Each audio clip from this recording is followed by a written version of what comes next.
Ole, ole, ole, ole. Ole, ole.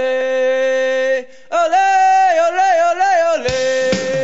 Ole. Hello and welcome to Homegrown, the Soccer Yanks home for domestic soccer. I am your host, Dan DeRocha.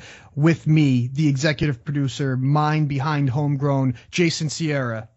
Welcome, Dan. How are you today? Excellent. MLS season's underway. We got some U.S. Open Cup to glean on. CONCACAF Champions League is whittling down. The summer's coming. The weather's getting nicer. Live soccer in our backyard. It's a beautiful thing. Yeah, I mentioned the last podcast. I missed going to a live game. I went to the Red Bulls opener, and still, there's nothing like going to a live soccer game. Definitely be sitting on your sofa. No matter how great the soccer is, nothing beats a live game. Absolutely. You can't beat the atmosphere. And I think Major League Soccer in particular, the diehard fans in many stadiums make the experience very unique. You can't get that. You don't get that from the TV. You don't get that from the telecast. You get that because even just to keep going a little bit on this, the DC game that you saw, right, which is the home opener, I believe. Yes. I wasn't there. I was watching from home. The stadium didn't look. I mean, I know they said it was a pretty high number in the 20,000 area, but I know the stadium didn't look full. But from everybody I have spoken to that was there, said the South Ward was tremendous. Singing the whole time. The vibe was good. Even the players said the vibe was great from the home fans, and that's with the stadium not even packed to and busting at the seams. Those places where they are packed and busting at the seams, and you have the supporters going. You can't replicate that on TV. Yeah, I'm gonna actually steal a line from Bill Burr. With the Red Bull Arena, it's the acoustics. There were 20,000, but it does sound great. We're gonna talk about the Open Cup and we're gonna talk about lower division soccer, but people remember one of my first podcasts was a little bit of an experiment I did where I was at the NPSL Championship game between the Red Bulls at Red Bull Arena, the Red Bull U23 team, and the Chattanooga FC. There was no more than 1,000 people in the entire stadium. I was dead center, and you can hear the fan base from Chattanooga with maybe, let's say, 150 people or so. You could hear them like there were 2,000 or 3,000 people singing for them. So it's that stadium, but the atmosphere is in a lot of stadiums. It's in the Cascadias. They're building a great fan base over in Orlando City. It is something that is unique to everybody else. Speaking of Orlando, how about the Sunshine State of soccer? Orlando, Jacksonville, Fort Lauderdale Strikers, all doing pretty good numbers attendance-wise. And there is the looming Miami, I don't know, issue maybe, or potential franchise. Is Florida the new Mecca of soccer in the United States? I think, yeah. Looking at the numbers, and we were doing pre-production on this like a week in advance, and you come in with your own ideas about Miami and what's been happening there, and you read the articles, and we'll get into the article in Howler Magazine and a couple of different pieces later on. But I'm sitting here thinking, Miami's a failure. It failed 2 MLS teams. They don't know what they're doing. It's not a soccer state. It's not a soccer area. But if you look at the numbers, Fort Lauderdale Strikers, their opener against the New York Cosmos, they had over 11,000 people, which is the highest number for a home game they had since the team began in their 3rd iteration 4 years ago. The Jacksonville Armada had their highest regular season game with 16,000 people, and that was against FC Edmonton. That's not against Raul and the Cosmos. That's against FC Edmonton with 16,000 people. The Orlando City, they had the first game was 60,000, and between the second and third game combined, they had over 125,000 people in the first 3 games. There's not a lot of MLS teams that can brag about that. It's probably only Seattle who can maybe even touch that number. And I don't think they can, in a 3-game average or a 3-game total, they're hitting that unless it's too big back-to-back games. I have a biased theory. It's a bit biased from my my own ancestry, my parents' country of origin. But I think, in particular, I can't say for Jacksonville, but I think in particular Orlando and Fort Lauderdale, I think they have tapped into the Brazilian market. There is a big Brazilian community. It's in particular in Orlando and the surrounding areas of Orlando, but in Florida in general, in southern, about midway from Orlando south, there's a good chunk of Brazilians. Orlando City is owned by a Brazilian. They brought in one of the, Kaká, a Player of the Year, World Cup winner. Fort Lauderdale is owned by 3 Brazilian businessmen. They brought in recently the Phenom, Big Ronaldo, to be part of the ownership group. Their soccer director and GM are both Brazilian, and they just signed this season from Flamengo, Leo Moura, who had 312 appearances for Flamengo, and I think he even captained them. So there's a lot of at least circumstantial evidence that perhaps the Brazilian population in Florida is awakened, or at least paying attention to soccer now in America. Well, what I think they do is, and maybe not Atlanta City, but what these teams are trying to do is they're trying to service their fan base. There's a large Brazilian population, and they're trying to service them. And we live in where we live in New Jersey. There's a large Brazilian, a large Portuguese population. At Red Bull Arena, the Red Bulls have never tried to service that population. That team is the gringo team on the other side of the river in Newark, and that's a large Portuguese or Brazilian population, which they brought in Juninho, but that didn't work out very well. When you try to service your fan base, it's not like you're just trying to get easy, cheap wins. You're not trying to get easy publicity. You're recognizing who your fans are, what they want to see, and you're giving them what they want. You're understanding the community. So it's a win-win for them, and they're recognizing it. Now I know Orlando City is not just Brazilians. Orlando City is actually they're embracing Orlando as a community, which is not just the Magic Kingdom, a city, a large, vibrant city that's trying to establish themselves. And these people are particularly their original owner, Rollins, came there because he saw something bigger than just the Magic Kingdom. And right. Well, he came from Austin, right? Right. He took the team. Yep. The Austin Aztecs. He took the team from Austin. He bought them and brought them over. He was considering moving the team to, I think it was Memphis, Birmingham, Alabama, Raleigh, North Carolina. There was so many different places. And I think in the article which was with Grant Wall, they were talking about that Orlando City wasn't even on the map for them, but that city built on him, and that and he serviced that community. I just want to interject. The Red Bulls did open up Red Bull Arena playing Santos, and it was a sold out. I was there. It was a sold out stadium, and they brought in Neymar to christen the arena. And all the Portuguese fans were rooting for the Red Bulls, and a lot of the Brazilians there were rooting for São Paulo. It was a very, very strange dynamic in the stands. I was there. I remember that. I was there. You had to buy the opening. You had to buy to get that game. You had to buy the first game of the season. And then when you go to the second game of the season, there was no one there because they didn't have any Brazilian people. They didn't have any Portuguese players on their team that make people come. Agreed. So, I mean, in terms of Miami, is this, because Miami now is not, there's some, if we're talking about, to stay on that theme, my conspiracy theory, there are some Brazilians in Miami, but it's if we're going to talk about nationalities that run Miami, it's the Cubans. And Cubans, they do play soccer, they do like soccer, but I mean, I think baseball is much more driven by baseball. And the Marlins attendance doesn't seem to be, although they're outside of the city, really is not astronomical. Can Miami ride this wave? Is there still potential here for Miami to also gain some market share? Well, when I was doing the research on this, and we were talking to Jonathan Tannawal in February, and the thing I mentioned to him, and he said there was the biggest reason why MLS wants a team in Miami is because all the Spanish language networks have a operation in Miami. Miami is their backyard. So to have a team in Miami is going to be basically the home team for all these Spanish language networks, which the MLS now completely embraces.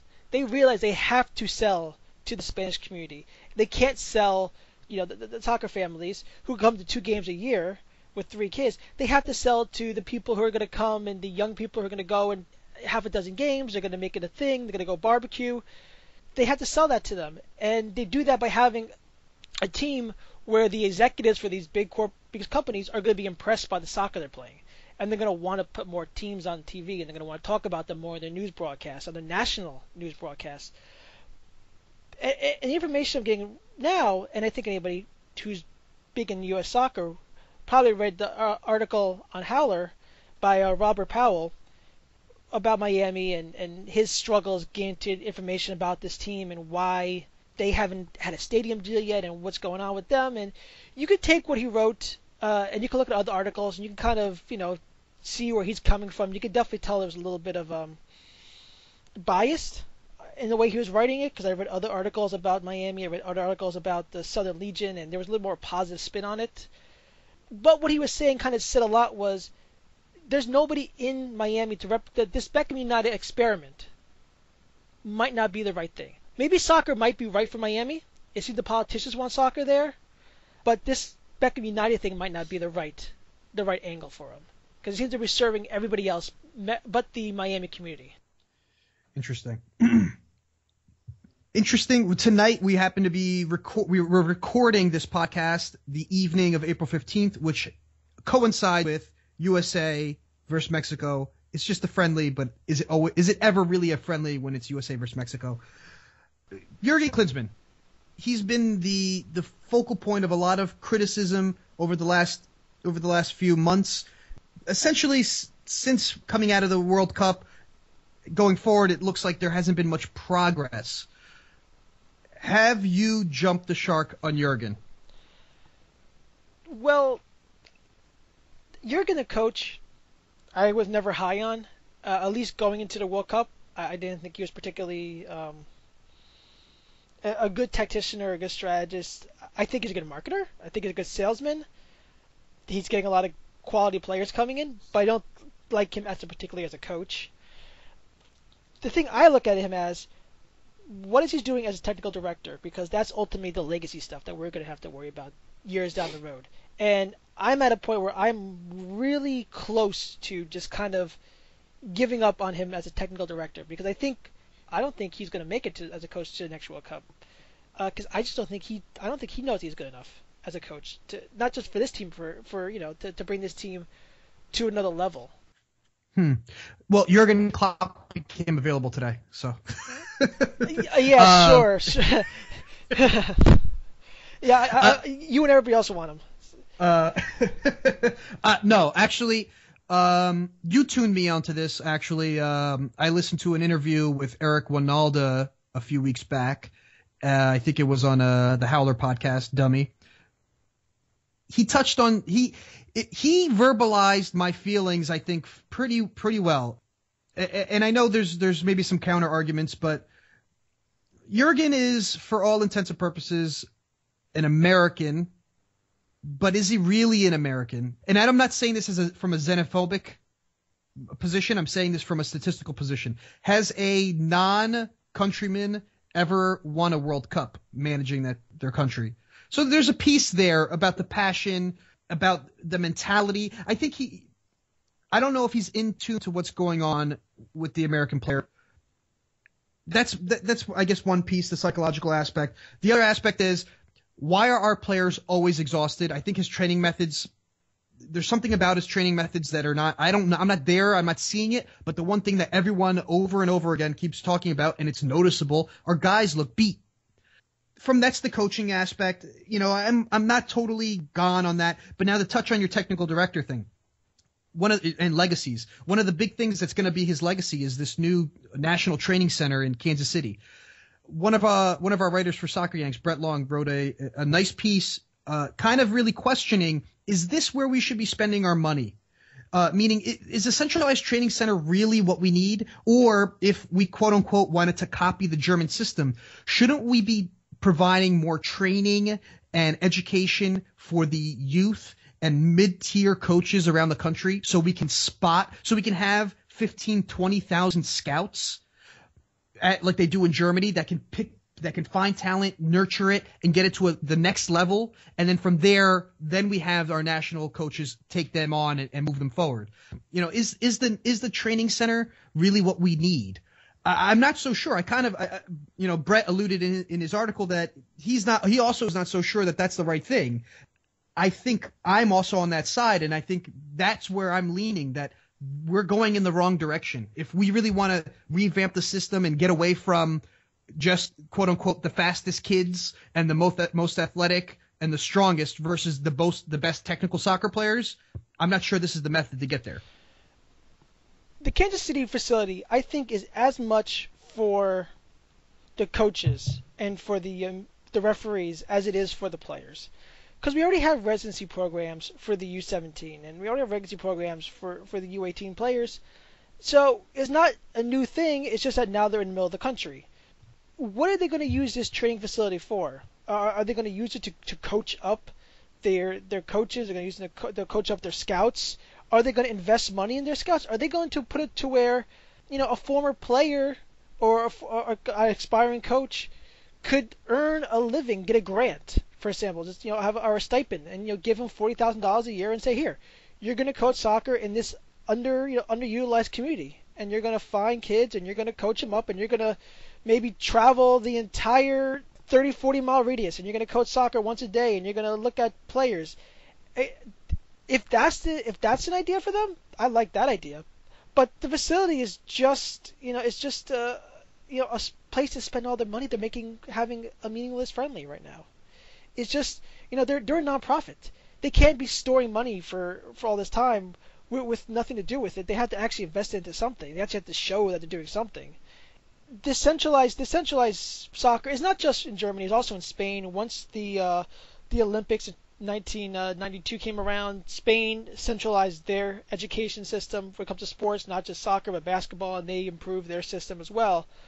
But for us, because we're so wide and we're so diverse, we have to rely so heavily on a decentralized system, and we're going to have to rely not just on MLS teams, but NPSL teams and USL teams and these PDL and NPSL teams to train these players and these academy kids, because we have to rely on them to find this talent and to work it. So I don't know if this facility is a white elephant, as he puts it, which is going to destroy the federation. I just think they need something to do with their money, and this is what it was. During the last podcast, we had alluded in one of our quickfire questions that the CONCACAF Champions League would be missing out on something, or at least not have the attention it needed or deserves in the later stages or around the world, if a major club was not fighting to win it or was not the winner. Apparently, at that point, it looked like all the major clubs were going to be out, but we are now eating crow with Club America advancing. Yeah, they went down 3-0 to Ordona in Costa Rica, mostly because of a red card early in the first half. But Club America came back, won at home 6-0, partially because Club America was mostly it's a superior team, but Ordona really played very naive. They got a 3-goal lead. Just sit back and absorb all the pressure. And if they want to score one goal after 20 minutes, well, you just held them back for 20 minutes. Let it go. But that kind of shows the Costa Rican teams weren't really ready for that moment yet, and that just comes with repetition. And the American teams have been ready for that moment for a long time. And now Montreal's in it. They're not a super team. I still think if they somehow win this and they go to the Club World Cup as representative from CONCACAF, I think it is a little bit of I'll say it's a little bit embarrassing not having a super club, a team who might be at the bottom of the standings in the East going. At this point, we need to learn that continental soccer is unpredictable, and we need to just I'll eat crow for that one. So let me ask you, because I think I think you may have a crisis of faith here. Will you be hoping Montreal wins the CONCACAF Champions League for MLS sake?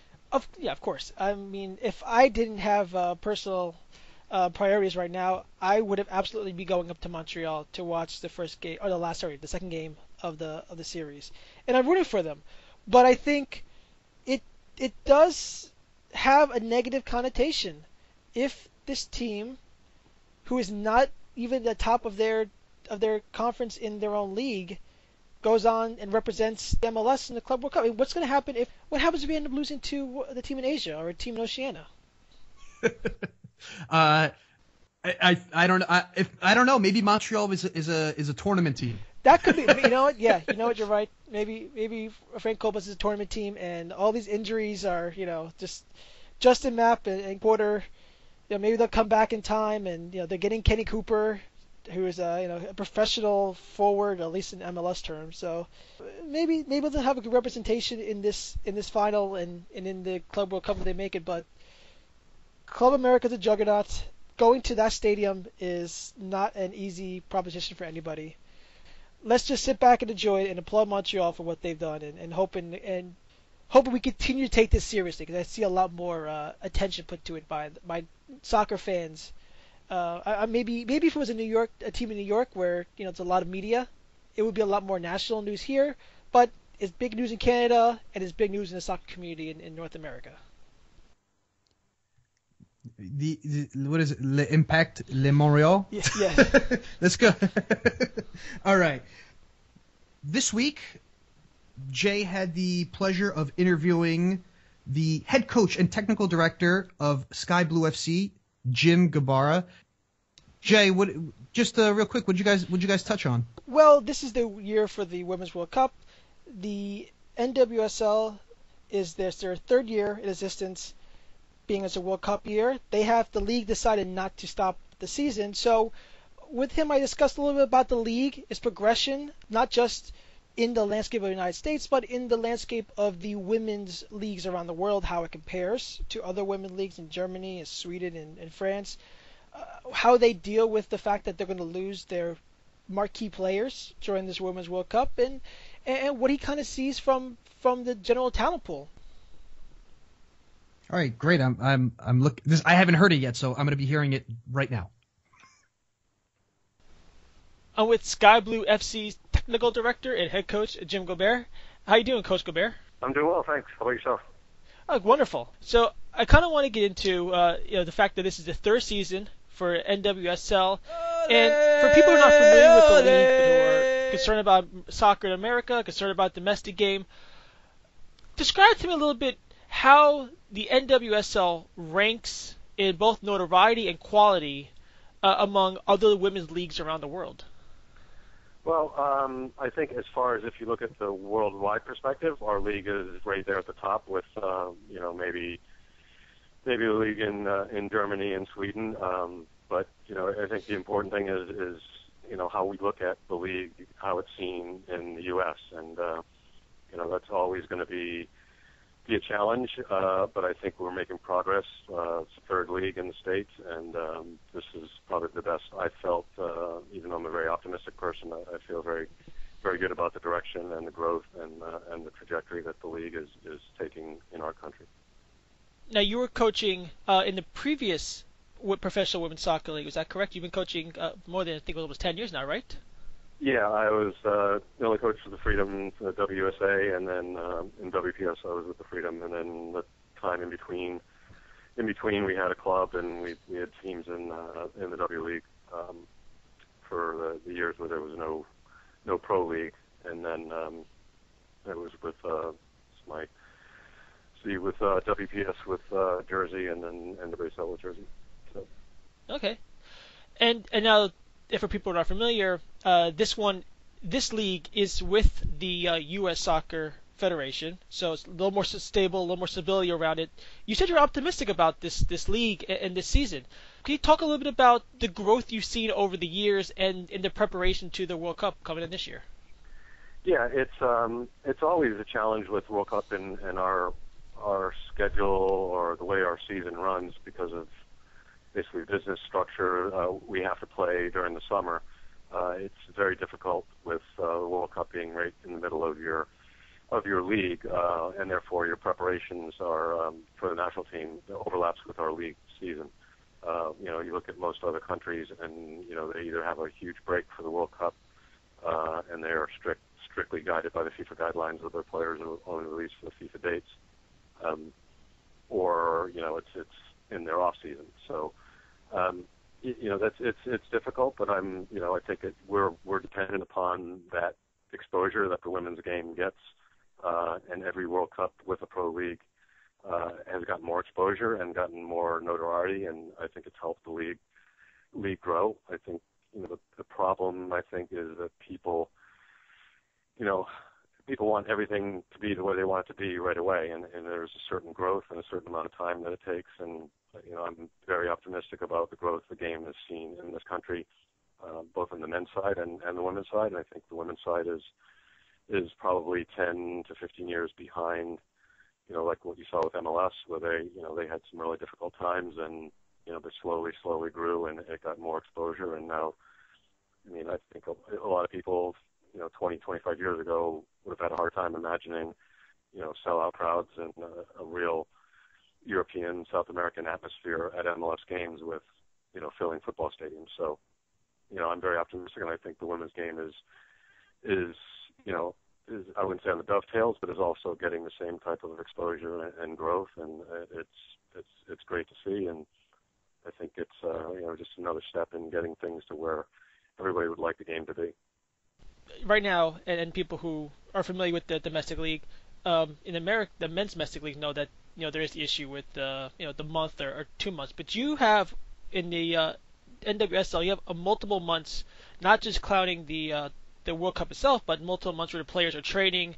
I believe you only have really a few weeks with your players to play for the national team. How does that really influence the construction of your team and how you go forth with this season? It's difficult because you combine that with the fact that we have 9 teams. That's a lot of players. It's a lot of opportunities for players to be professional players, and the quality or the player pool is really stretched out right now. It's really difficult to find top-level players that can step in and perform at the level that the league has set. So it's a huge task, and I think every club kind of approaches it a little bit differently. But at the end of the day, your responsibility is to put a great product on the field, and if you have a player like we've got, 2 Australian players who are, the 2 top players in the world, you're going to try to get them even if it's for a limited time. We've got 2 U.S. players, and we have a Mexican and a Canadian, and we'll be without them as well. And those are important pieces of your roster. I think the way I've tried to approach it here is, we're fortunate in that our allocated players and one of our 2 or 2 of our 3 internationals have been with the club for at least 1 year. In some cases, they've been here. This will be their 3rd season. So it's really good to have that consistency, and then you have another core of players who are kind of, I wouldn't say the next level down, but they're not involved with national teams, particularly domestic players, and you invest in that core and you give them time and minutes and give them the chance to develop within the league, and then you slowly bring in some more players as you can on the younger side of it. So we've been fortunate that we've had some good drafts, and we've had we have a good core that's returning. In some cases, I think we've got a handful of players who this will be their 3rd season, so they have a good understanding of the expectations and the challenges and the development path that awaits. Okay, and I would like to touch on the draft and the college game maybe in another question, but I want to kind of touch on the fact that you have, if I'm not mistaken, you have 2 women's U.S. women's national team player, yes. Carly Rampone, who's the current captain. Chrissy Rampone and Kelly O'Hara. And, sorry, from the U.S. team. Mm-hmm. Yeah. Now, talk about the international players, though. People are not really familiar with the women outside of the U.S. national team. Maybe they might know a few French players, a few German players, but right. Talk a little bit about how having someone from Australia, from Mexico, and even I know she's not going to the World Cup, but you have a phenomenal Dutch. Is she Danish actually, or is she? Danish. Yes, a striker. Yes. Yeah, we.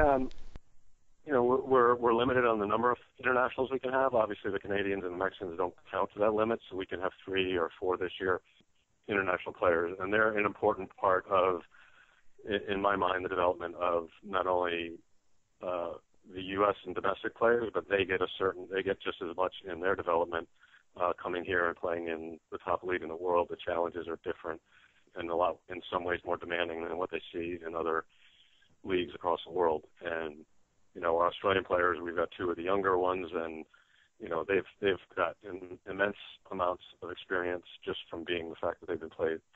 And Kate Ford played in the World Cup when she was 16 years old, and she's 19 now. So it's a great addition to the level of play and the product. And we've got, last year we were fortunate, we brought in Nadia Dedim from Denmark, and she had 7 goals and 3 assists in 6 games. And really, whenever you can get a kind of a marquee goal-scoring player like that, it was something that we just had to get her back this year, and we were fortunate to get her back this year for the entire year, not only outside of the international dates, but the fact that Denmark did not qualify for the World Cup. She's here with us full time for the whole season. That's a huge benefit for us psychologically, and to have someone that's we expect to score goals is it's always one of the difficult spots to fill on a team. Now, you talk about Nadine a little bit. Is the United States, I know that the salary cap in the United States is kind of limits the resources you have for players, but is this league competing for the top quality players? Not just for competition-wise, but for salary-wise as well? It's probably not salary-wise unless you play it out because our season's shorter. So it's not quite as competitive in salaries, but again, you're talking about a player that wants a new challenge or wants to be able to play in the U.S. And like I said earlier, the challenges are different. It's a much more physical game, and the mentality that the U.S. players has always had is something that's really envied across the world, and it's something that they want to be a part of and kind of measure themselves against. So it's a combination of you face the World Cup cycle, World Cup and Olympics. There's 2 years where there's not a World Cup and Olympics. Those are years where a lot of international players look to play in the league. Then once the World Cup and the Olympics come around, it's a little more difficult because of the travel back and forth for their national teams, but also the length of our season and the transfer windows comes into play, because in the past, when we ended in August, a player could come on loan and play, say half or 2/3 of our season, and then return in the fall to their club and play in Champions League. So I think the Champions League is the biggest competition for us because it adds to the players, the number of competitive games they get in Europe. With 20 or 24 games, we're probably, as far as the quality of those games, we're probably one of the highest in the league. I mean, you look at in Germany and Sweden, they're kind of top heavy, where you might only get, half of your league at best is really competitive games, and then you have Champions League games, which, are exciting and fun, but they really don't get as competitive as our league games until you get down to, like quarterfinal, semifinal, final. But that Champions League is something that players all really want to experience and enjoy. So that's the biggest challenge for us is more so than the salaries. I mean, the salaries are, I think everybody knows that we're a cost-conscious league, and we're trying to make this a sustainable league, and that's one of the areas that we can't let get out of control like they have, in leagues past. So, I think you're going to get a certain number of players who want to come here for the experience and the challenge, and it's kind of up to the growth of the league and the direction of the league. Are we going to go where we're going to be, similar to MLS, where we're having, a 10-month season, or are we going to go back to the way it was in the past, where, the season is shorter calendar-wise, and then there's ability to loan players out and players to go somewhere and play in the off-season in Europe and maybe participate in Champions League. If you could do both, that's great. If you can't, then then we're going to have to, the salaries will increase if the season's longer, so then we can probably be a little more competitive.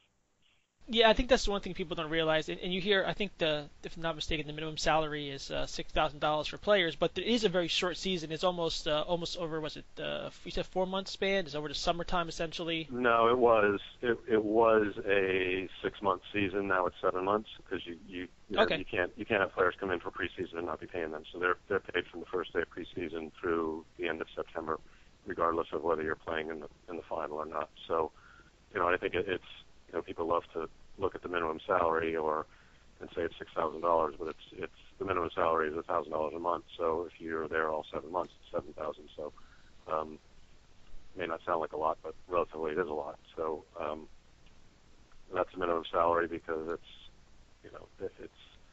still has to be professional, and in a lot of cases those players, their housing is taken care of, and there's and you're looking at 6 or 7 months. So and there's a lot of players who want to give it a shot. So there's not a shortage of players who are willing to, like I said, give that. It's the only time in their lives where they're really going to be able to say, hey, I want to go out and try to be a professional soccer player. And there's been players who have come through a reserve where they're not getting paid anything at all, and they sign a full contract, and then maybe they get a couple of games, and some other team wants to pay them more, and or put them under contract if they're not getting paid. And it's structured the right way. I think it's probably people love to grab the numbers and say, oh, they're only getting $6,000 a year, or $7,000 a year, how they expect to live. But it's 7 months, and most players in the league have to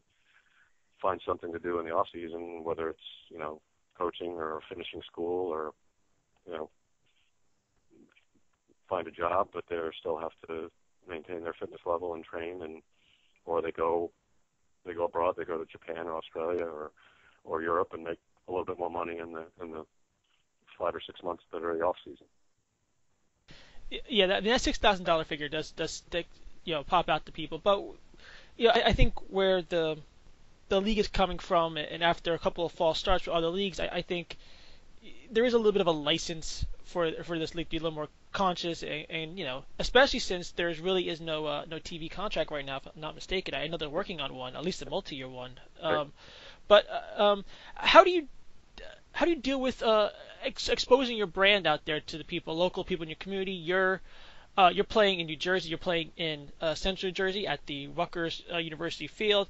How does this team, reach their fans and reach people that come to the stadium and really generate revenue by getting people at the field? Well, it's multi-pronged. I mean, the most efficient way is social media, but we also have always traditionally in our game, even in the men's game, it's been a grassroots effort, and it's out meeting people, and our greatest asset is our players. So every time our players are out in the community, they need to be talking to people and letting them know who they are, and showing them that they're great people and they're worth having people come out and pay and buy a ticket, or hey, this is something that's worth sponsoring if I own a business. And it's hard work you're never going to stop the work no matter how successful you are, but it's the work that we have to do, and we do it simply because, like I said, it's a joy for these players to have this opportunity, and I think a lot of people that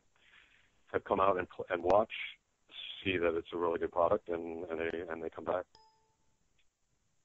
So we touched on this a couple of seconds. You're a you get a lot of your players through the college ranks, and if what I noticed watching men's college soccer on my end, that the women's game is, and I think this kind of goes for men's basketball too, is the women's game is a little bit beyond the men's college game. How many players when you see them come through the ranks are ready to play professional soccer, or prepare to play professional soccer through the colleges? Depending on the number of teams and the strength of each class, because every year it's kind of different. I would say anywhere from 1 to, on a really rare year, there was a draft class a few years ago, that number was probably 8 that they could step right in and assume a starting role. So it's, probably on average 4 or 5, that can step out of college and step into the league. It is a big learning curve. It is a big difference. and it's, just the length of the season, even though it may not sound long. You get college players who are used to, 3-month season, and now all of a sudden you're doubling that, and the intensity level is higher, and you're playing against, professional players. So it's not just an easy jump and, hey, I had a great college season, or I'm played for a youth national team, I should be able to separate in and start. I think players realize that it's a huge step, and there's been a lot of communication going on between, the younger professionals in our league and those kids coming out of college. So if anything, they're emotionally prepared for it, but it's still, it's a big transition, and it's exciting, but it's certainly not easy.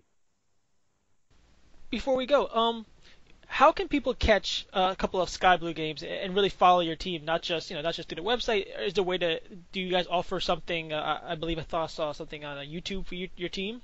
Yeah, I mean, the best way is to get to the website or follow Sky Blue Twitter, and I think there's links to games. I think everything is live web streamed on YouTube, so that's the simplest way. But I think everybody should get to the website or find our schedule and pick one game and just say, hey, and put that in their calendar.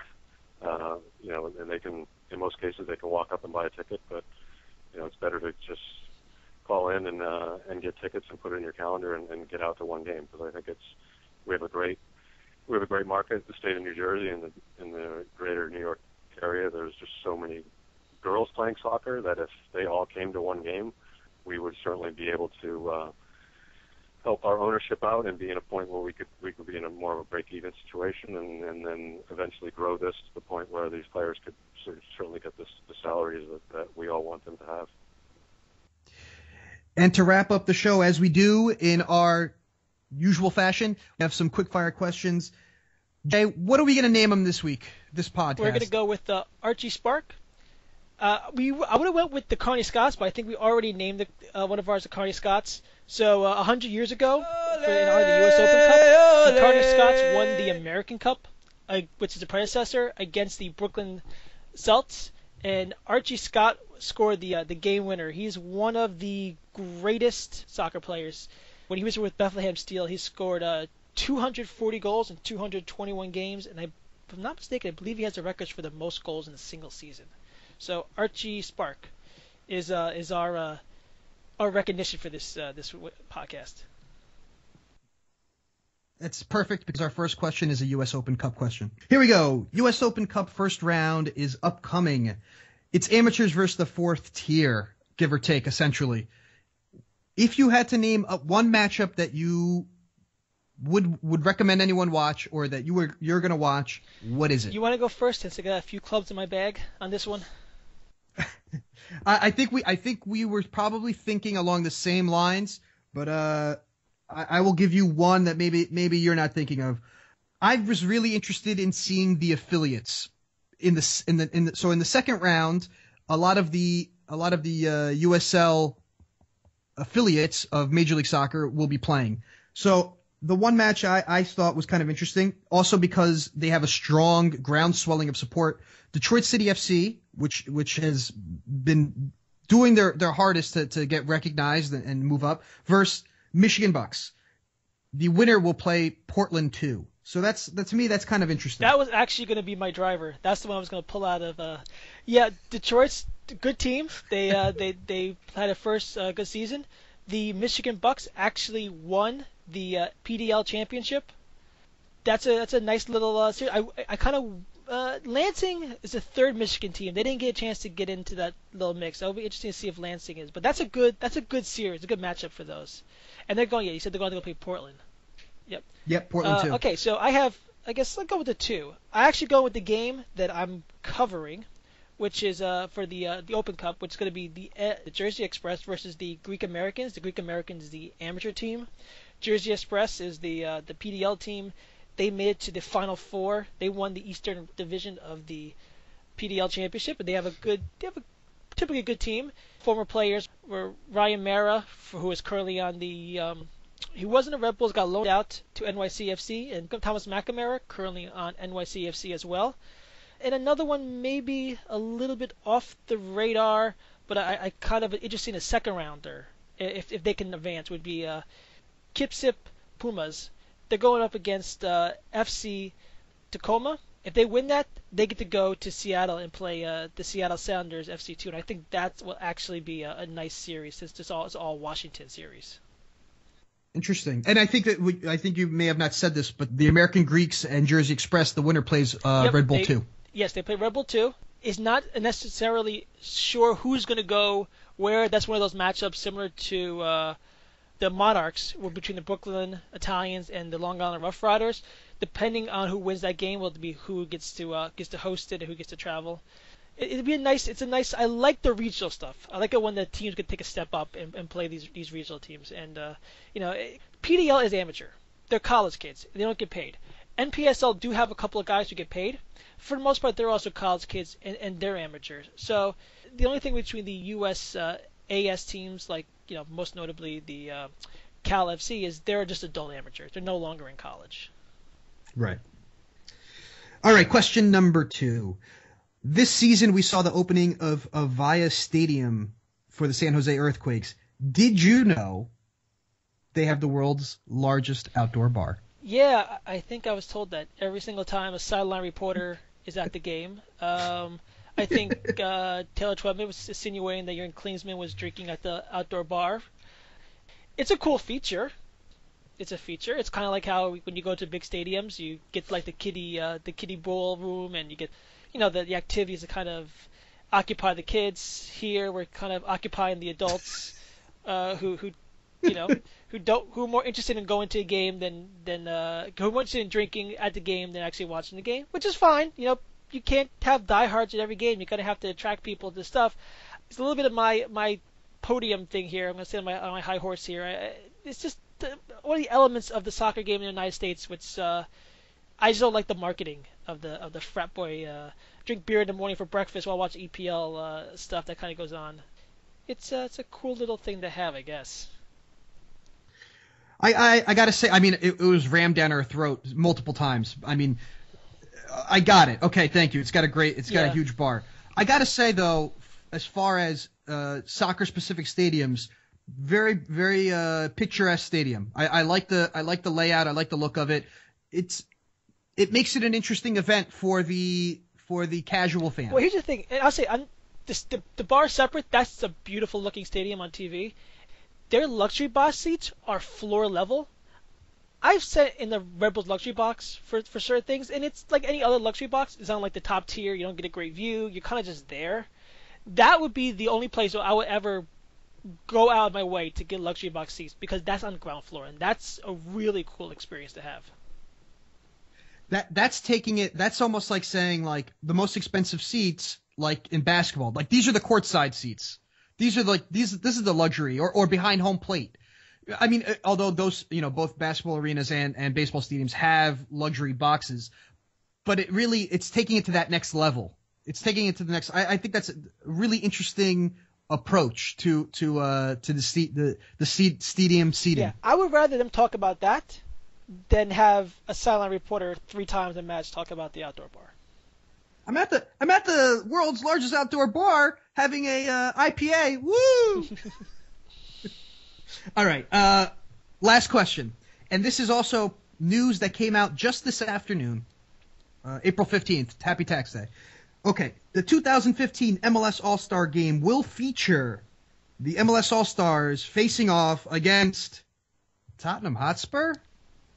Is this good for the league? I mean, they've downgraded from Bayern. Is this format still alive? Is this something we should be still doing? Okay, let's just get your Arsenal bias out of the way on this one here, all right?